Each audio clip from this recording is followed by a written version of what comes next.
Breaking news Visakha జిల్లా సంగి వలసలో మెడుకో suicide కలకలం రేపుతోంది. కాలేజ్ బిల్డింగ్ పై నుంచి దూకి ఎంబీబీఎస్ 4th ఇయర్ స్టూడెంట్ ఆత్మహత్య చేసుకున్నాడు. ఎన్ఆర్ఐ మెడికల్ కాలేజ్లో 4th ఇయర్ చదువుతున్నాడు ప్రణీత్ అనే విద్యార్థి. ఫైనల్ ఇయర్ ఎగ్జామ్స్ రాస్తున్న సమయంలో సెంటర్ నుంచి బయటకు వచ్చిన ప్రణీత్ నేరుగా బిల్డింగ్ 4th ఫ్లోర్ పైకి చేరుకుని అక్కడి నుంచి ఆత్మహత్య చేసుకున్నాడు. పరీక్షల్లో కాపీ కొడుతుండగా దొరికిపోయాడని కాలేజ్ సిబ్బంది చెబుతుండగా వేధింపులే కారణమని కుటుంబ సభ్యులు ఆరోపిస్తున్నారు.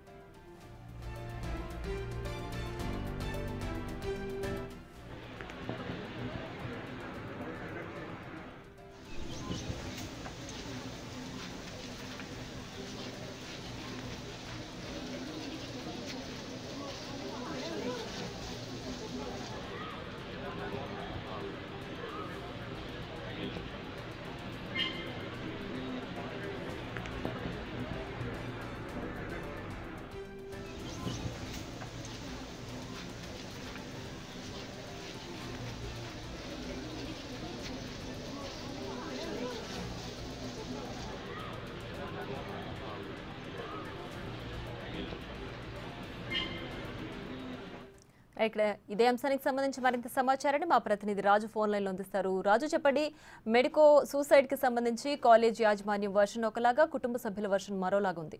ఏంటి దీనికి సంబంధించి పూర్తి డీటెయిల్స్? పూర్తిగా చదువుతున్నటువంటి శ్రీరామ్ దత్ ప్రణీత్ ఎంబీబీఎస్ చదువుతున్నాడు. మరొక 2 ఎగ్జామ్స్ రాస్తే తన ఎంబీబీఎస్ పూర్తవుతుంది, హౌస్ సర్జన్ కి వెళ్ళిపోతాడు. ఇది శ్రీరామ్ దత్ ప్రణీత్ కి సంబంధించినటువంటి. అయితే ఈ రోజు దాదాపుగా 2 గంటల సమయంలో ప్రణీత్ ఒక్కసారిగా తను ఎగ్జామ్ రాస్తున్నటువంటి ఎగ్జామ్ హాల్ నుంచి బయటకు రావడం, 4th ఫ్లోర్ కి వెళ్ళడం, అక్కడి నుంచి పైనుంచి కిందకి దూకి ఆత్మహత్య చేసుకున్నాడు. దీని కారణాలు మాత్రము అటు పేరెంట్స్ గానీ స్టూడెంట్స్ గానీ ఒకటి చెప్తుంటే యాజమాన్యం మరోలాగా చెప్తుంది. ఎందుకంటే ప్రణీత్ కాపీయింగ్ చేస్తున్నాడు, తన దగ్గర కొన్ని స్లిప్స్ దొరికాయి, అందుకనే అటు వైస్ ప్రిన్సిపల్ శ్రీధర్ రెడ్డి గాని డీన్ సుధాకర్ గాని వీళ్ళిద్దరూ తను మందలించారు అని చెప్తున్నటువంటి పరిస్థితి అయితే ఉంది. అలా మందలించడం వల్ల అవమానానికి గురైనటువంటి ప్రణీత్ బిల్డింగ్ పైకి వెళ్లి కిందకి దూకి ఆత్మహత్య చేసుకున్నాడని. కానీ అటు డీన్ సుధాకర్ అదేవిధంగా శ్రీధర్ రెడ్డి వైస్ ప్రిన్సిపాల్ వీళ్ళిద్దరూ కూడా అవమానకరంగా మాట్లాడమే కాకుండా అక్కడ ఉన్నటువంటి విద్యార్థులను కూడా కొంత ఇబ్బందులకు గురి చేస్తున్నారు అనేది విద్యార్థులు చేస్తున్నటువంటి ఆరోపణ. ఎందుకంటే అటు ఫస్ట్ ఇయర్ నుంచి 4th ఇయర్ వరకు ఉన్నటువంటి విద్యార్థులంతా కూడా ఇప్పుడు అక్కడ డీన్ కి అదేవిధంగా principal and vice principal management కి వ్యతిరేకంగా మాట్లాడితే అక్కడే చదువుకోవాలి కాబట్టి వాళ్ళు ఎవ్వరూ నోరెత్తి మాట్లాడట్లేదు. అంటే నార్మల్ గా అయితే జరిగిన సంఘటనలు తెలియజేస్తున్నారు కానీ కాలేజ్ యాజమాన్యానికి భయపడుతున్నటువంటి పరిస్థితి ఉంది. ముఖ్యంగా కాలేజ్ దగ్గరికి ప్రణీత్ చనిపోయడం తెలిసిన తర్వాత తన మేనమామ అక్కడికి వచ్చి మాకు ఆల్రెడీ తెలుసు, ఇక్కడ కాలేజీకి సంబంధించినటువంటి యాజమాన్యం ముఖ్యంగా ఆ కాలేజీలో వాళ్ళ లెక్చరర్స్ చేస్తున్నటువంటి ఇబ్బందులు వాటికి భరించలేక ఆత్మహత్య చేసుకున్నాడు ప్రణీత్ అనేది వాళ్ళు చేస్తున్నటువంటి ఆరోపణ. 4th ఇయర్ చదువుతున్నాడు. ఇంచుమించుగా 2 ఎగ్జామ్స్, ఇంకా 2 రోజుల్లో ఎగ్జామ్స్ అన్ని కూడా పూర్తవుతాయి. ఆ 2 ఎగ్జామ్స్ కనుక అయితే తన 4 సంవత్సరాల ఎంబీబీఎస్ చదువు పూర్తవుతుంది. 1 సంవత్సరం హౌస్ సర్జన్. విజయవాడ నుంచి వచ్చి ఇక్కడ ఎన్ఆర్ఐ కాలేజీలో చదువుతున్నారు. సహజంగా ఇంత దూరం వచ్చి ఇన్ని సంవత్సరాలు చదివినటువంటి వ్యక్తి ఒక స్లిప్ పెట్టి రాశాడు అంటే అది వాస్తవంగా తను మాస్ కాపీయింగ్ పాల్పడ్డా లేదనేది విచారణలో తేలుతుంది. ఇప్పటికే భీమునికి సంబంధించినటువంటి పోలీసులు సంఘటనా స్థలానికి వెళ్లారు. విద్యార్థుల్ని మేనేజ్మెంట్ ని వాళ్ళ దగ్గర నుంచి అడిగి తెలుసుకుంటున్నటువంటి ఉంది. వివరాలన్నీ సేకరించిన తర్వాత దీనిపైన కేసు నమోదు చేసి విచారించే అవకాశం అయితే ఉంది.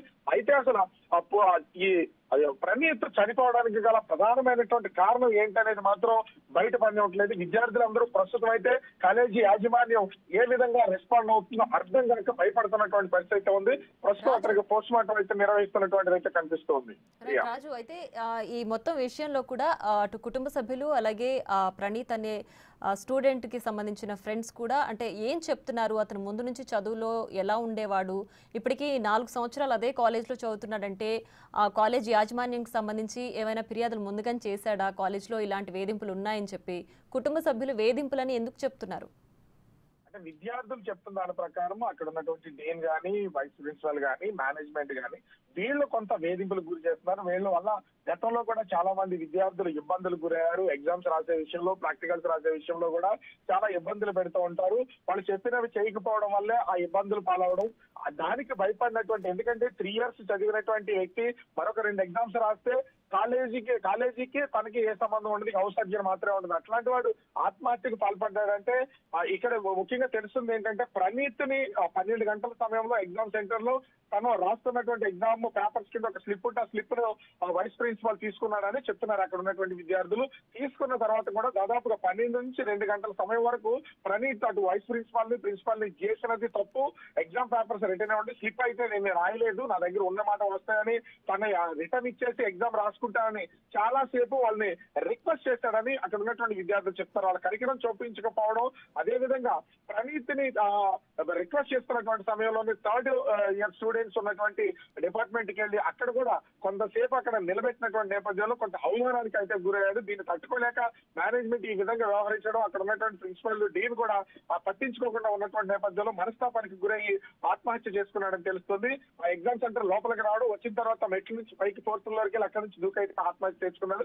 ఇంతకు ముందు కూడా ఇలాగే విద్యార్థులు తీవ్రమైనటువంటి ఇబ్బందులకి మేనేజ్మెంట్ వల్ల గురవుతున్నామని వాళ్ళైతే చెప్తున్నారు. కానీ మీడియా ముఖంగా చెప్పడానికి మాత్రం కాలేజీ యాజమాన్యానికి భయపడుతున్నటువంటి పరిస్థితి ఉంది. ప్రస్తుతం కేసును పోలీసులు అయితే దర్యాప్తు చేస్తూ ఉన్నారు. Priya. Right Raju, thanks for the updates.